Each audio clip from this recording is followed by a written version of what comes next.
വസ്ത്രക്കടയിൽ ജോലി ചെയ്യുന്ന ജീവനക്കാരി മക്കാമിൽ ചെന്ന് പ്രാർത്ഥന നടത്തിയതിന്റെ പേരിൽ കാസർഗോഡ് പെർളയിൽ കടയിൽ അതിക്രമിച്ച് കയറി വ്യാപാരികളെ ക്രൂരമായി ആക്രമിക്കുകയും പണം പിടിച്ചുപറിക്കുകയും ചെയ്തതായി പരാതി.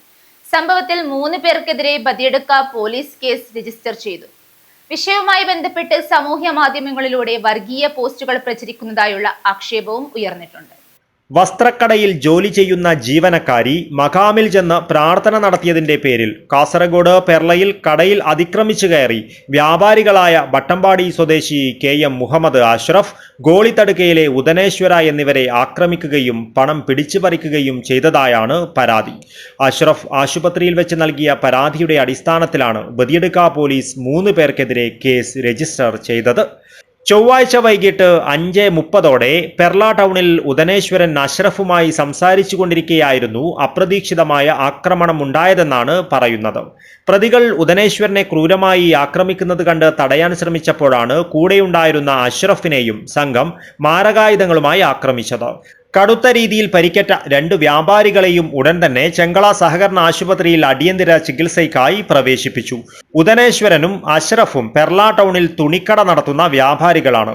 ഉദനേശ്വരന്റെ കടയിലെ വനിതാ ജീവനക്കാരി തന്റെ വീട്ടിലെ ചില അനിഷ്ട സംഭവങ്ങളും കടുത്ത ജീവിത പ്രയാസങ്ങളും കടയുടമയായ ഉദനേശ്വരനോട് പറഞ്ഞിരുന്നു.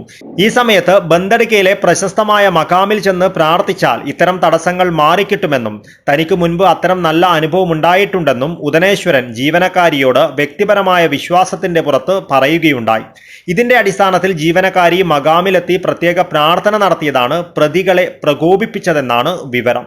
തുണിക്കടയിലേക്ക് അതിക്രമിച്ചെത്തിയ പ്രതികൾ വ്യാപാരികളെ കൊല്ലുമെന്ന് പരസ്യമായി ഭീഷണിപ്പെടുത്തിയതായും മാരകായുധമായ ഇരുമ്പ് കമ്പി ഉപയോഗിച്ച് ക്രൂരമായി ആക്രമിച്ചതായും പരാതിയിൽ വ്യക്തമാക്കുന്നുണ്ട്.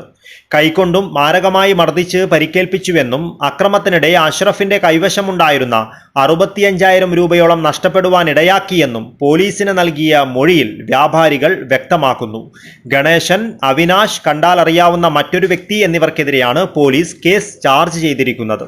ഭാരതീയ ന്യായ സംഹിതയിലെ വകുപ്പുകളായ 126, 115-2, 118-1, 351, 324-2 എന്നിവയ്ക്കൊപ്പം 3-5 വകുപ്പും ചേർത്താണ് ബദിയടുക്ക പോലീസ് കേസ് രജിസ്റ്റർ ചെയ്തിരിക്കുന്നത്.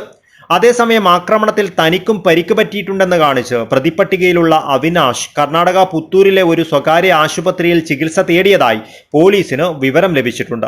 ഇതിനിടെ ഈ വിഷയവുമായി ബന്ധപ്പെട്ട് വർഗീയ പോസ്റ്റുകളും അനാവശ്യ സന്ദേശങ്ങളും ചിലർ സമൂഹ മാധ്യമങ്ങളിലൂടെ വ്യാപകമായി പ്രചരിപ്പിക്കുന്നതായി പരിക്കേറ്റ വ്യാപാരികൾ ആശങ്കയോടെ പറയുന്നു. പ്രദേശത്തെ സമാധാനാന്തരീക്ഷം തകർക്കുവാൻ ശ്രമിക്കുന്ന ഇത്തരം വ്യാജ സോഷ്യൽ മീഡിയ അക്കൗണ്ടുകൾക്കെതിരെയും സൈബർ സെല്ലിന്റെ സഹായത്തോടെ ബദിയടുക്ക പോലീസ് വിശദമായ അന്വേഷണം ആരംഭിച്ചിട്ടുണ്ട്. News bureau, Kasaragod.